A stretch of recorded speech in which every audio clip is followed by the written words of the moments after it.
Bring it right back to me, baby. No, we've been here before. Give me the real this time, no cap.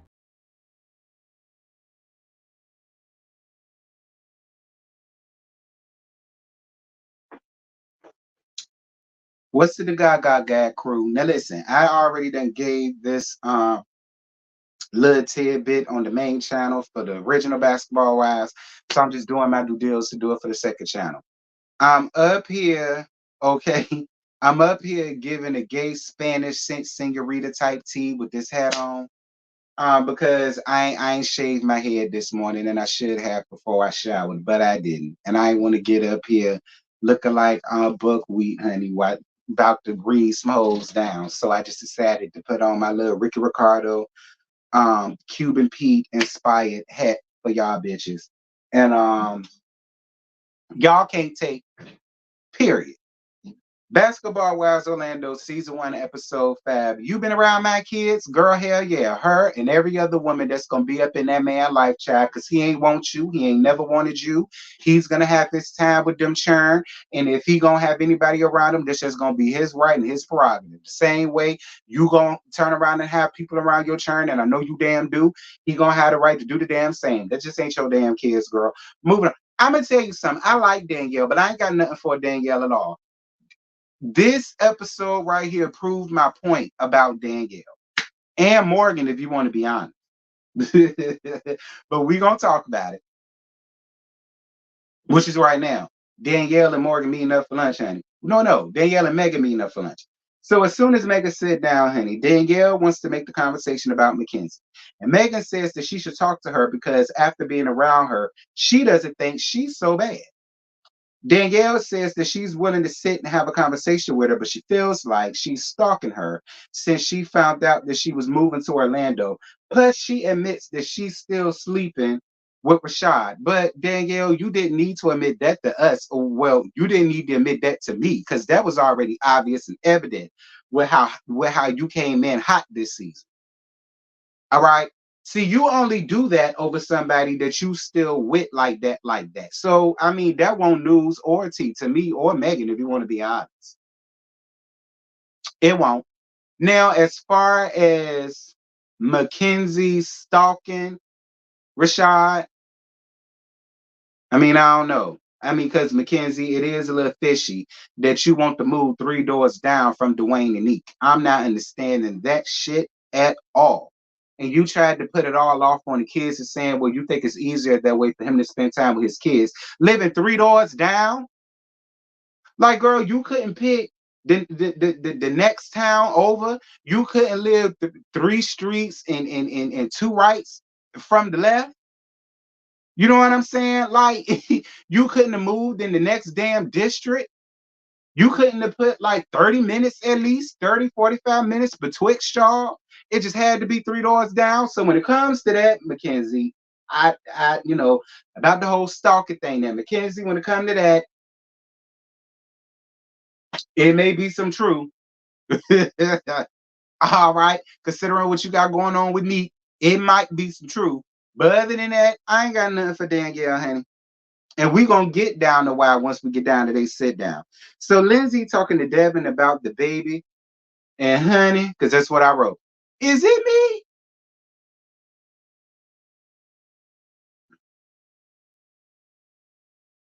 Now, maybe it's because Devin really don't want to be on camera, which is a possibility. But when she was sitting talking to him and she was giving how she was feeling and her woes and her worries, it was almost as if something else occupied his time and he really could care less about it. That is a bad sign. Lindsay, I don't know nothing about you. And I know Devin Marble, whatever you say. I remember him playing in the league or whatever. I know about him. I don't know him, but I know about him. But some about that, Lindsay, I don't know. His demeanor, even on the phone, even when you like, it was and maybe we didn't see this. Maybe we didn't see this because maybe he did care a little bit more than what we saw. But I don't know. It's like to me, he just didn't do enough to try to like ease your mind or ease your thoughts even just a little bit. I mean, it was just like, oh, well, that's how you feel. Oh, well, damn. That's really how it came off. I don't know, Lindsay. I'm just telling you the way it came off to me, sir. All right. I'm just telling you the way it came off to me. And the way it came off to me, it came off like he could be anywhere else doing anything better than being on this FaceTime call with you because you need to see. I don't know. Y'all let me know. Milan picks up her sisters, Jada, who's 17, and Gwen, who's 13, up from the airport. Moving on. Ashley and Nikki having a moment together, and they was bonding about, they both dealt with passing recently due to cancer. Ashley's mom died of cancer. Nikki's sister recently died of cancer. And I think Ashley is doing a wig event or donation or something like that to women who are losing their hair to cancer and so on and so forth. And she wants to invite Nikki to come and help with that. There was a cute scene and I allowed it. Mackenzie and Dale meeting up finally to talk. Danielle, Danielle, Danielle, Danielle, Danielle, Danielle.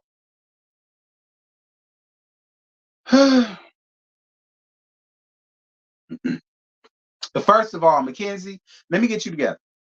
Danielle needs to be your roadmap. And if after this sit down, Danielle wasn't or hasn't became your, well, I don't really think it mattered because to let the blogs tell it, you and Rashad ain't even together no more. To let the blogs get up here and tell it, they saying that you came live recently or not too long ago and basically admitted that you and Rashad are no longer together. I don't know how true that is, y'all. I did not go bother to go and look for my damn self.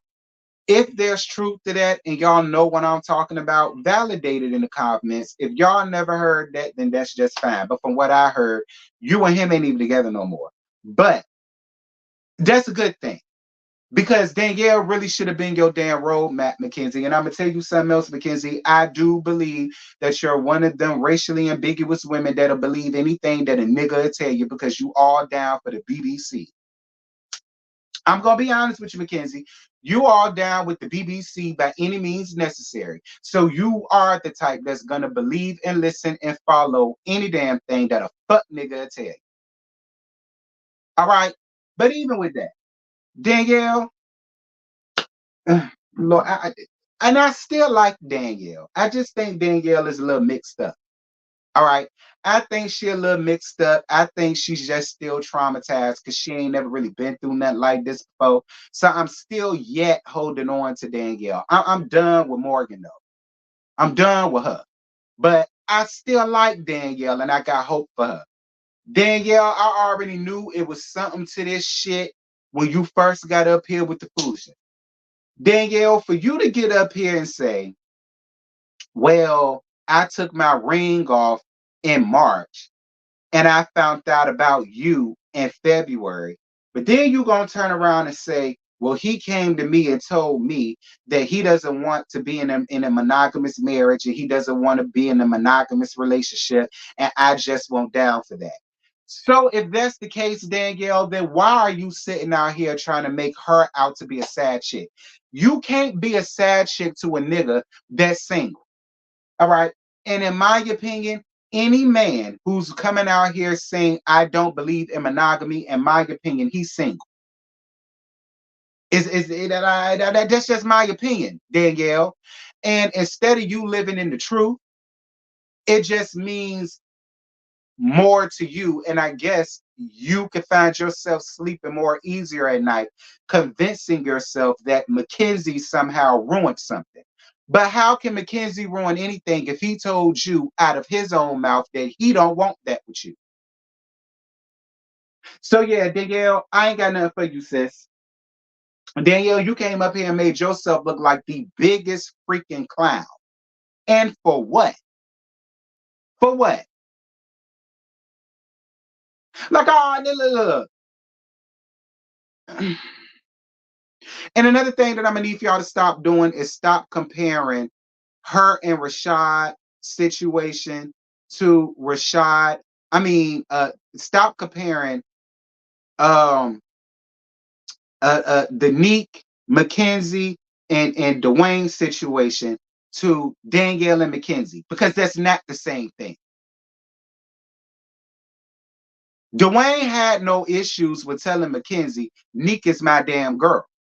Back your ass off. This isn't the same situation as Danielle's dude telling her to her face, I don't want this. I don't want to be with you exclusively. I don't want no monogamous thing. So it's not the same thing. She wasn't just Neek not too long ago. No, she wasn't. That's not the same thing. Now, maybe could they be talking about the children's situation and being around the children or whatever the case may be? If that's what they're talking about, fine. But you cannot compare the relationship thing. You can't compare that because, as far as I'm concerned, Danielle and whoever her baby daddy is was never in a damn relationship. I think he liked the idea of being married, like most of us do. We all love the idea of being married and being monogamous and coming home to one person every night and so on and so forth. But the reality is, honey, things change. And more than likely, because of who he is as a person and the amount of money that he makes, the type of standing that he has, a lot of the times that's how they feel. They just don't want to be tied down to one woman. Sorry. I know that hurts your feelings, but Mackenzie ain't responsible for that. So quit blaming Mackenzie for that. Don't get me wrong though, Mackenzie, you dumb as a box of rocks, but it don't matter now because you're not even with his ass no more. But you know what? You're not with him no more. But guess what? Danielle's still fucking him. But guess what? She's still dumb. Because Danielle, you was once this man's fiance and you've now reduced yourselves to a side piece by still wanting to lay up with this man. And I don't get that. Like my coochie was so be turned off from that damn nigga, he couldn't get a damn thing from me. He could barely get a hug from me, let alone my coochie. But you don't mind still giving it up to him and still feeling like you special. Hi.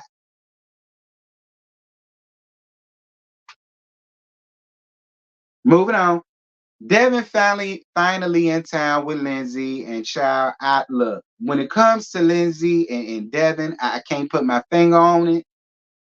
But Devin is really giving me he giving me Rashad vibes. I'm gonna be honest. He giving me Rashad vibes. I'm just gonna be real.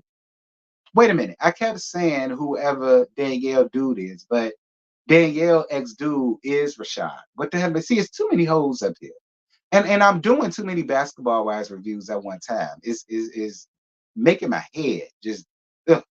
Anyway, am I reaching? Y'all drop down in the comments to tell me that I'm reaching. But something about Lindsay and Devin felt like they're going to be on the fast track of a Danielle, and Rashad real soon.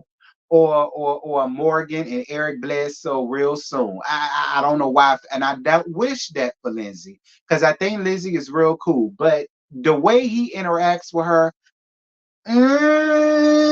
but we're gonna move on. Megan and her mama meet to talk. Now, this shit triggered the fuck out of me because y'all know Joy Sand is my mama. She raised me, but she's not my real mom. She's my great aunt. I know who my real mama is. And the same type of relationship that Megan got with her is the same type of relationship that I got with mine. But you know what, Megan? At least you could sit down and still have some type of communication with your mama. I ain't seen mine since I was a kid. No, the last time I saw mine, me and my mama was in Value City. That's how long ago this was, Sadie. I was a sophomore in high school. So this was way back in 2003, 2004. That was the last time I ever laid eyes on her. Was in 2003, 2004. I was a sophomore at Phoebus High School. I never forget it. I was with my mama, Joy Saying, and we was in Value City. And we really just ran into them. We did. We just ran into them. I don't even know why me and my mama was in Value City. We must have been looking for a bed or something, honey. I don't know. But we ran into them. We ran into her, my maternal grandmama, and one of my brothers and sisters. Which one I don't damn know, honey, because there's so many of us. I can't keep count. And this scene triggered me because her mama was just dead set on, well, I did right by you by letting my parents raise you, so I don't understand why you so mad. Then she really made my blood boil when she made this statement right here. Listen, I know I didn't raise you like that, but I am your mama. I deserve some type of respect. Bitch, fuck you and the horse you rode in on. I wish Kim would walk up in my face as a grown, rusty ass 35-year-old man and try to demand some respect from me. Do y'all know the amount of a curse out she would get from me? And I would sleep just fine that same damn night. Like it puzzles me when you got people who, bitch, cockroaches are mamas. Be clear, cockroaches are mamas. Rats are mamas. I mean, let's just call it what it is. Let's just call a spade a spade. Like, what the, Megan, the best thing for you to do is to just let your mama be where she at. And if Dre, whatever his name is, if that's a deal breaker for him and he can't be with you because of that, then let him go. Megan, let me tell you something. Mama, daddy, sister, brother, grandparents, auntie, uncle, best friend, whatever. If they're a hindrance to your life, let them go. And if your mama don't want to take no responsibility or bear no responsibility, or if she feels as though she don't have none to bear, let her have it. And you did the right thing. Get up, walk off. Don't deal with that bitch no more. That really triggered me. That whole like I'm like y'all. That triggered the fuck out of me. Like I was sitting up in here like like I couldn't be Megan in that moment because Kim would have gotten it at that damn restaurant. Baby Kim would listen to me, and my mama that raised me ain't even here no more. Honey, Kim would have it triggered me, y'all. So because of which I'm moving on. Megan, you doing the right thing. Stay the hell away from her. Some people just don't deserve your grace or your presence. Stay away from her. And let your brother deal with it. If your brother still want to have a relationship, that's his responsibility, his problem. You ain't got to. Moving on. Mackenzie throwing her daughter Chanel a third birthday party. It was cute. It looked like shit.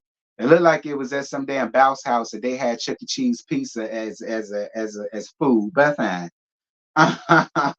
She invited Milan, Lindsay, and Ashley. She did invite. She wanted to invite Neek, but Neek and Dwayne was gone. And she says that usually her and Dwayne do separate birthdays for the churn anyway, so she wasn't expecting him to come. But I think she did offer an invite to Neek, but Neek couldn't make it.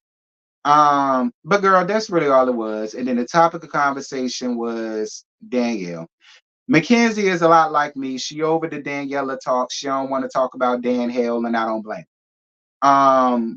And then Mulan bringing up her issue with Danielle and Danielle punching her. And that's unfortunate, Mulan, but I did agree with Mackenzie. Y'all should have made that about the churn. Y'all can talk about that BS later. Moving on. Megan meeting up with Danielle and Morgan for drinks. So Danielle tells them about what happened when she met with Mackenzie and what happened with Mulan. And girl, that was the end of the episode. Morgan, I don't like you. Morgan, I don't like you at all. And I'm gonna tell you something. I could see how Eric Bledsoe didn't want your ass either, because you miserable. You miserable. And I believe you've always had this personality. I'm gonna be honest with you, Meg Morgan. I believe you always had that personality. That's probably why that man ain't want your ass no more. I'm just gonna call it the way I see it. I am. So now you got a problem with Mulan. Why? Because Mulan told the truth. You are a mean girl. And your mean girl ways, it does bleed off because it bled off on Danielle. Because I personally don't believe that Danielle is this bad of a person. I don't. And I personally believe that Danielle could have had a real conversation with Mackenzie. But because you got people like Dan Morgan in Danielle's ear, that is why that situation took place the way that it did. Morgan is the bad seed, y'all. I'm telling y'all, Morgan is the bad seed. Morgan is the bad apple. Morgan is the one that brings the dark cloud and the dark energy whenever these ladies are around. Because if y'all notice, when Danielle and Morgan aren't there, all of the other ladies can have a good time with each other. And that has been proven throughout these five past episodes. But then the minute Morgan and Danielle walk in, the energy always shifts. And then it becomes this high school mean girl bully type thing. Like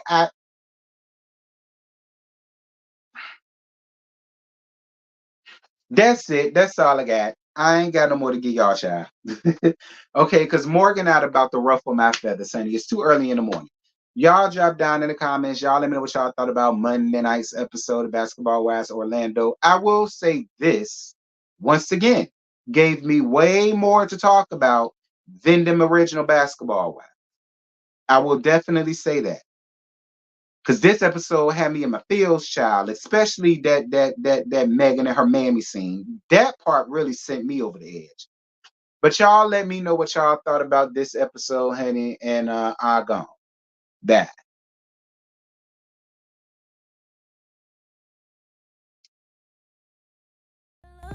Cause when you're gone